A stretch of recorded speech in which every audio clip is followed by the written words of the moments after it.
5ஆம் வகுப்பு அறிவியல் பாடம் முதல் பருவம் அலகு 1 உறுப்பு மண்டலங்கள். உறுப்பு மண்டலங்களை கற்பதன் நோக்கம் மனித உடலில் உள்ள பல்வேறு உறுப்புகளை அறிதல், அந்த உறுப்புகளை அடையாளம் காணுதல், அவற்றின் செயல்பாடுகளை புரிந்து கொள்ளுதல். இப்பாடத்தினுடைய அறிமுகம். நம் அன்றாட செயல்பாடுகளுக்கு தேவையான ஆற்றலை நாம் உண்ணும் உணவிலிருந்து பெறுகிறோம். உணவானது செரிமானம் என்னும் செயல்முறையின் மூலம் சிறு மூலக்கூறுகளாக மாற்றமடைகின்றன. நாம் உண்ணும் திரவ உணவானது செரிமானம் அடைவதன் மூலம்தான் தன்னுடைய உடலானது தேவையான சத்துக்களை உடல் உறுப்புகள் மூலம் பெற்றுக்கொள்கிறது. நம் உடலானது தேவையற்ற கழிவுப் பொருட்களை வெளியேற்றுகிறது. இதனைத்தான் நாம் கழிவு நீக்கம் என்று கூறுகிறோம். சுவாசம் என்னும் செயல்முறையின் மூலம் ஆக்சிஜனை பெறுகிறது. இந்த செயல்முறைகள் அனைத்தும் உடலில் உள்ள பல்வேறுபட்ட உறுப்புகளினால் நடைபெறுகிறது. நம் உடலில் உள்ள பல்வேறுபட்ட உறுப்புகள் உறுப்பு மண்டலங்களை உருவாக்குகின்றன. இன்றைய காணொளி காட்சியில் உறுப்பு மண்டலங்களில் 5 வகையாக பிரிக்கப்பட்டுள்ளன. செரிமான மண்டலம், சுவாச மண்டலம், இரத்த ஓட்ட மண்டலம், கழிவு நீக்க மண்டலம், நரம்பு மண்டலம் என 5 வகையாக பிரிக்கப்பட்டுள்ளன. அவற்றில் இன்றைய வகுப்பாக செரிமான மண்டலத்தின் பணிகள் பற்றி கற்றுக்கொள்வோம். இந்த செரிமான மண்டலம் 2 பிரிவுகளாக பிரிக்கப்பட்டுள்ளது. 1 செரிமான பாதை, 2 செரிமான சுரப்பிகள்.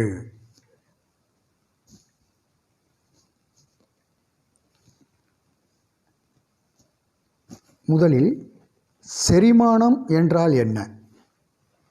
இந்த சிக்கலான மூலக்கூறுகளை எளிய மூலக்கூறுகளாக மாற்றமடைய செய்யும் செய்முறையானது செரிமானம் என்று அழைக்கப்படுகிறது.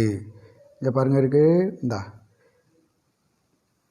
பாருங்க, சிக்கலான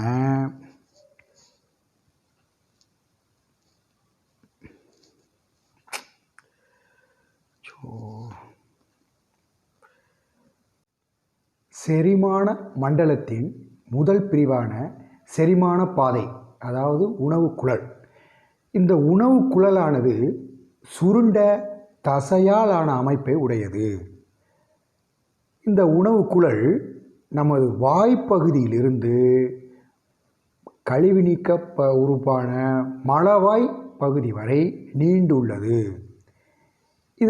இந்த பாதையினுடைய நீளமானது ஏறக்குறைய 6 மீட்டரிலிருந்து 9 மீட்டர் நீளமுடையது. இது சில உட்பிரிவுகளை கொண்டுள்ளது. அதாவது வாய்க்குழி, தொண்டை, உணவு குழாய், வயிறு, சிறுகுடல், பெருகுடல், மலக்குடல் மற்றும் மலவாய் என வரிசைப்படுத்தியுள்ளார்கள். இது நம்மளுடைய புத்தகத்திலேயே பாருங்கள், அதே பகுதியில் அந்த ஓரத்தில் நமக்கு 1 by 1ஆக குறிக்கப்பட்டுள்ளது. அதே உறுப்புகள் தான் இப்போது நமது இந்த படத்தில் எங்கெங்கே இருக்குன்னு நம்ம கண்டறிய போகிறோம். பாருங்கள், ஃபஸ்ட் என்னது? வாய் தெரியும், வாய்க்குழி எங்கே இருக்குது பாருங்கள், இந்த பகுதிக்குள்ளே தான், இதுதான் வாய், இதுக்குள்ள வாய்க்குழி. அடுத்து பாருங்கள், உணவு குழாய் எங்கே வருது பாருங்கள், இந்த வருது பாருங்கள், உணவு குழாய் நான் சொல்லியிருக்கிறாங்களா. அதுக்கடுத்து என்ன சொல்லியிருக்கு? உணவு குழாய்க்கு அடுத்து வயிறு பகுதிங்கிறது எந்த பகுதி? இந்த பகுதி அது நேரம் அப்படி வருது. அந்த வயிறு பகுதிக்குள்ளே என்னென்ன இருக்குது? சிறுகுடல், பெருங்குடல் எங்கே இருக்குது பாருங்கள், இந்த இருக்குது சிறுகுடல். இந்த 3 பற்றிலாம் அந்த அம்புக்குறி போட்டு காட்டியிருக்கிறாங்க. அடுத்து பாருங்கள், பெருகுடல் இங்கே போட்டிருக்காங்க பாருங்கள், இந்த பாருங்கள் போட்டிருக்காங்க, அம்புக்குறி போட்டு காட்டியிருக்கிறாங்க. தெரியுதுங்களா? அடுத்தது பாருங்கள், மலவாய் எங்கே இருக்குது? மலவாய் பாருங்க, இந்த தெரியுது, இந்த போட்டு காட்டியிருக்கிறாங்க. இது போன்று பாருங்கள். அடுத்து கல்லீரல், என்ன பாருங்கள், இது கல்லீரல். இந்த பாருங்கள் இருக்குது இந்த ஒரு பகுதி, இது மண்ணீரல். இந்த பாருங்கள் பச்சை தெரியுது பற்றிலா, அது பித்தப்பை, அது பித்தப்பை.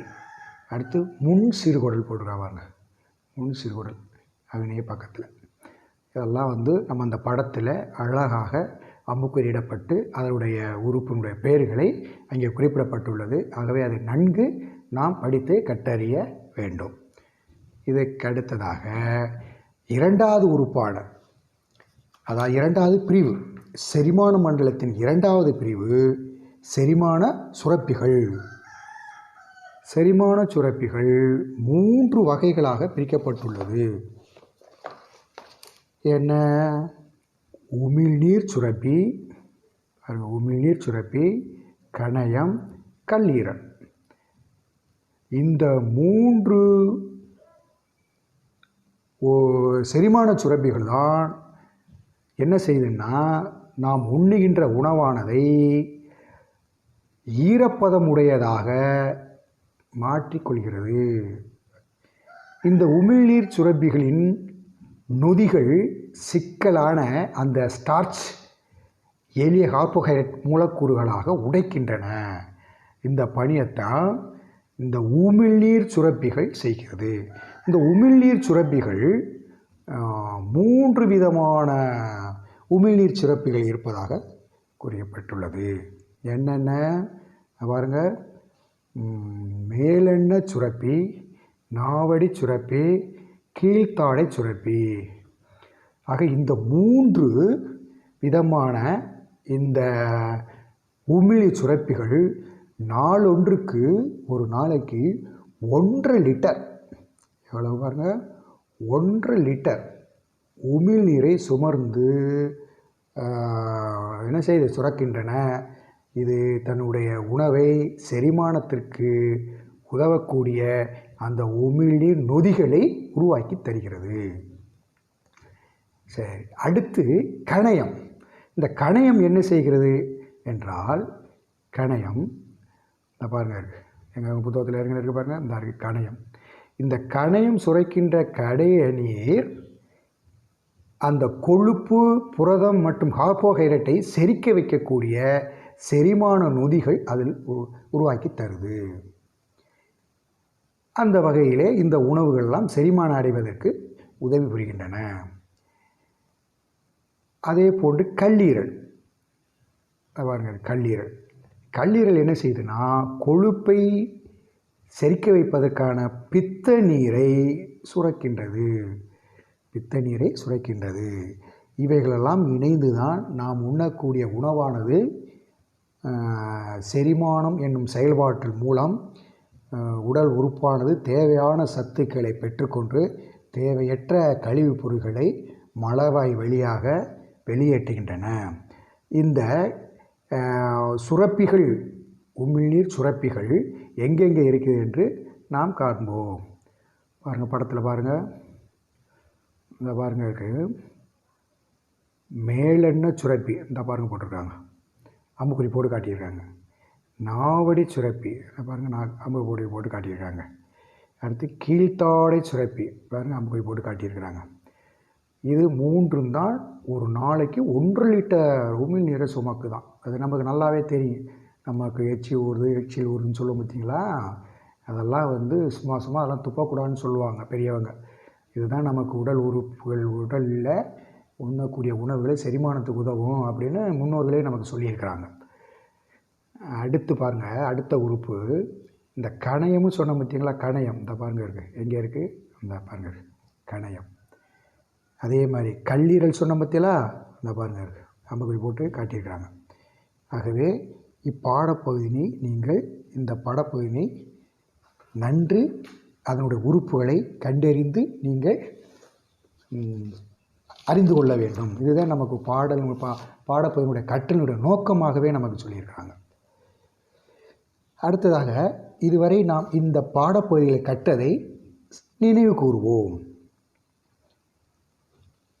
மனித உணவு பாதையின் நீளம் ஏறக்குறைய 6 to 9 மீட்டர் நீளமுடையது.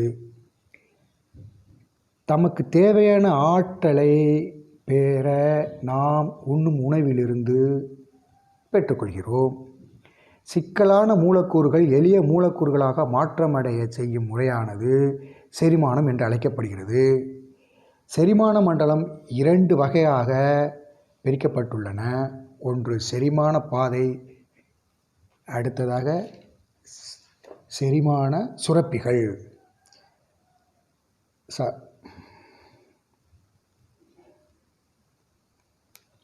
உணவு குழல், அதாவது உணவு பாதையானது சுருண்ட தசையாலான அமைப்பில் உடையது. நம் உடலில் உள்ள பல்வேறுபட்ட உறுப்புகளின் தொகுதிகள் உறுப்பு மண்டலங்களை உருவாக்கின்றன. மனிதனின் உணவு பாதையின் ஒன்றான சிறுகுடலில் தட்டைப்புழுக்கள் வாழ்கின்றன. நமது வாயில் உள்ள செரிமான சுரப்பிகள் 3: மேலெண்ண சுரப்பி, நாவடி சுரப்பி, கீழ்த்தாடை சுரப்பி. ஆக 3 விதமான சுரப்பிகள் உள்ளன. இவை என்ன சொன்னால், ஒரு நாளைக்கு நாள் ஒன்றுக்கு 1.5 லிட்டர் உமிழ் நீரை சுரக்கின்றன என்று குறிப்பிட்டோம். இதே போன்று இந்த மனிதன் மட்டுமல்ல, பல்வேறு விலங்குகளில் அந்த செரிமான மண்டலத்திற்குள்ளாகவே சில உயிரினங்கள் வாழ்கின்றன. அந்த வகையில் நமது மனித உடல் உறுப்பான சிறுகுடலில் தட்டைப்புழுக்கள் வாழ்கின்றன. அது மட்டுமல்ல, கொக்கிப்புழு, நாடாப்புழு எல்லாம் நமது உடல் பகுதியிலே வாழக்கூடிய உயிரினங்களாக உள்ளன. ஆகவே இந்த பாடப்பகுதியில் நாம் கற்றதை ஒரு முறை நினைவு கூறும் விதமாக இந்த பாடப்பகுதியை முழுமையாக படித்து பாடப்பகுதியில் கேட்கப்படும் வினாக்களுக்கு உரிய விடையினை எழுதி மதிப்பெண் பெறுமாறும் உங்களை அன்போடு கேட்டுக்கொள்கிறேன். நன்றி.